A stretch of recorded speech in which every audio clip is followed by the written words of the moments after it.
Сәлем баршаңызға. Бүгін өте дәмді салат жасап көрсететін боламын. Бізге керегі қияр, майонез, 2 жұмыртқа, тауық төс еті, жүгері керек болады. Алдымен жұмыртқамызды осылай таза ыдысымызға біреуін салып, үстіне тұз салып, шанышқымен жақсылап араластырамыз. Табамызды қыздырып қоямыз, астына кішкене май құйып, осылай жұмыртқамызды құйып пісіріп аламыз.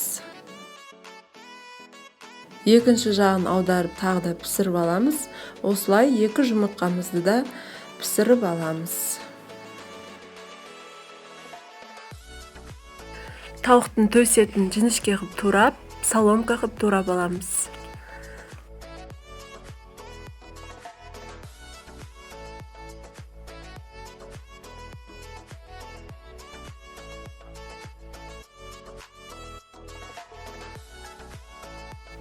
Қиярымызды де осылай жіңішке қылып бірінші турап, сосын соломка қылып тураймыз.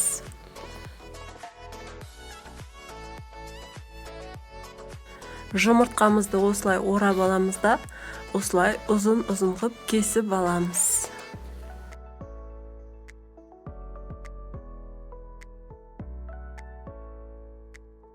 Тарелкамызға әдемілеп жинап аламыз, немесе барлығын араластырып қоя салсаңыздар да болады. Бірақ мен осылай әдемілеп салып көрдім.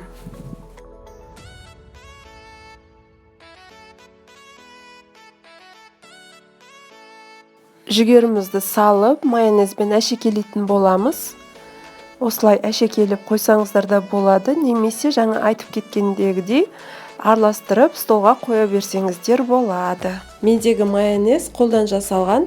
Егер сіздерге қолдан жасалған майонез керек болса, менің каналымнан көре аласыздар. Міне осындай әдемі салат болады. Осылай да столға қоя берсеңіздер болады, немесе араластырып қойсаңыздар да болады. Міне қараңыздар, араластырып қойған кездегі түрін көрсететін боламын. Міне осындай әдем болып шығады. Маған тіркелуді ұмытпаңыздар. Сіздермен болған Зарина. Рахмет.